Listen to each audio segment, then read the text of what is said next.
The 2016 Lance PCH 50 125/150. The SanYang Motor Company (SIM), a company that has been in the two-wheel production game since it started building motorbikes for Honda back in 1961, makes the PCH family of scooters for the Lance brand. Lance imports a variety of scooters from SIM for sale in the domestic market under its own moniker, which brings us to the 2016 PCH models with a choice of 50, 125 and 150 cc engines. Though the US doesn't use the stratified operator licensing employed by other nations, negating the need to shop by engine size for those requirements, we do have a 150 cc minimum displacement for legal highway travel. Since the biggest PCH model meets that requirement, the models with the smaller engines give customers some alternatives so you can shop by price, or desired top speed to get exactly what you need for your purposes. Continue reading for my review of the 2016 Lance 50 125/150. Design. As much as I like the classic scooter form we get with models like the Vino Classic from Yamaha, and any number of Piaggio products, for instance, I gotta say I really like the look of these PCH rides. The front fairing, leg guards carry an angular look that gives the ride a sporty bent, and hints at a greater aerodynamic efficiency than the old-school, flat-face style. This is a trade-off though, since you also get a little less in the way of wind and spray protection. A teeny-tiny wind deflector mounted on the handlebars might break some wind off your core, but I think it's mostly there to shade the instrument cluster. The rest of the ride is as slim as the front, and the beveled corners on the saddle will make it feel even slimmer. This slimness makes for a nearly straight shot to the ground for your feet, and the 31-inch seat height should fit all but the shortest of riders. A full step-through allows for easy mounting and plenty of foot room, but the narrow build cuts down on the secondary cargo area between your feet. The under-seat storage compartment has room for a half helmet plus a few other bits and bobs, but you won't be storing your three-quarter or full-face bucket in there. A tapering sweep to the rear end brings the body to a graceful exit with the taillight forming the terminal point for a nice continuity of design. Chassis.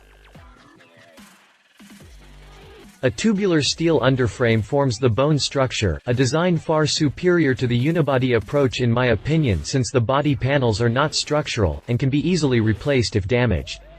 This gives you a more durable ride in the event of a wreck as long as you don't tweak the frame.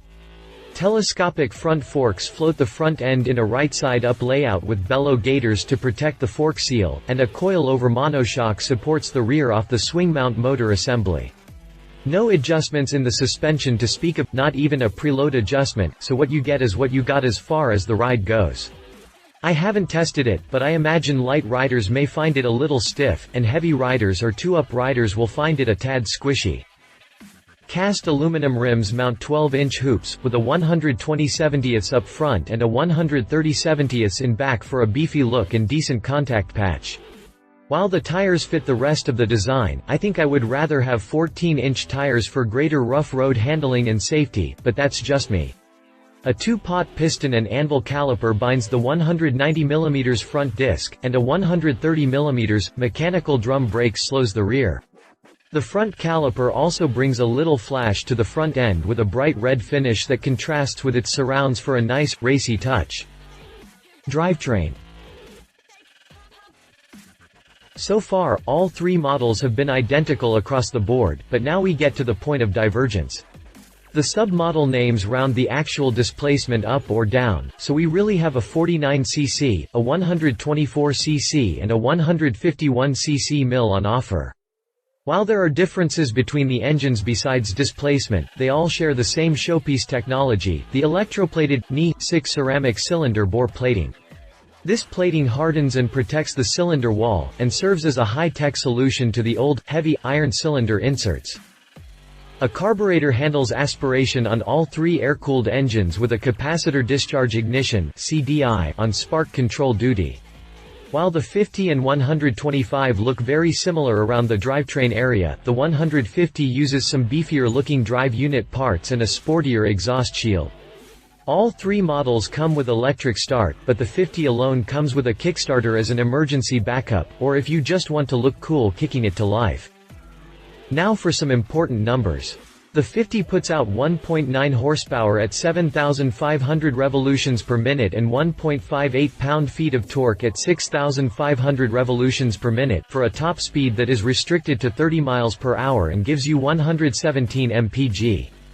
A little bigger, the 125 bumps that up to 8.38 horsepower and 6.14 pound-feet at the same RPM brakes, with a 59 miles per hour max speed and 90 mpg.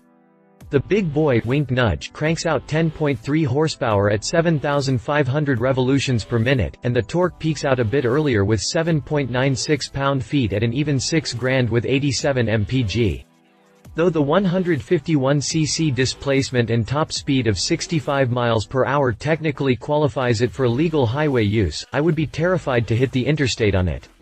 Yeah, it will do the speed limit, or close to it in most places, but you would have nothing left if you were to need it. All three engines come with a centrifugal clutch, and a CVT drive unit mated with the mill and the rear axle forms the typical one-piece swing mount setup. The beauty of this, of course, is the easy, shiftless operation and the elimination of the clutch lever, a nice feature that allows newer riders to concentrate on other things, such as keeping it between the lines. Price.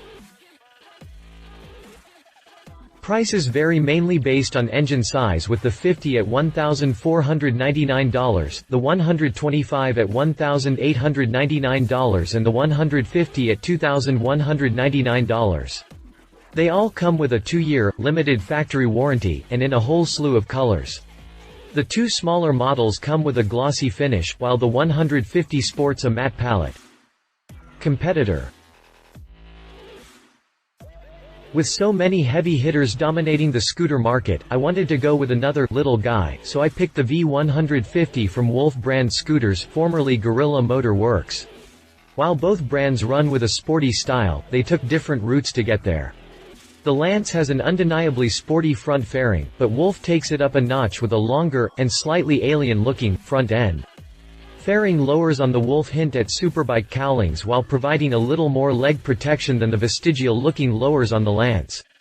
The rest of the overall look is similar enough, and while both are available in a handful of colors, the carbon fiber components available from Wolf make for a refreshing break from traditional paint schemes.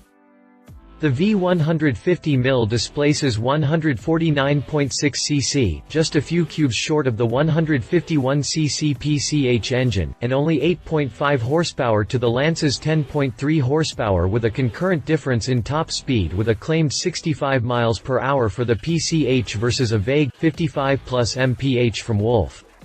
Though more powerful, the PCH mil gets better mileage at 87 mpg over the V150 at an ambiguous 75 plus mpg. As inexpensive as the Lance PCH is at $2,199, the V150 appears to be even less expensive. While I couldn't find the MSRP for it, I did find one on a showroom floor for $1,350, and I consider that to be a pretty good ballpark price, and certainly lower than the PCH even if not totally accurate. He said, "One of my favorite things about this job is learning about all these companies that don't get the same exposure as, say, Piaggio's products, or any of the other big names, and while this isn't my favorite model from the lineup, I've got to say they sell some really good-looking scooters.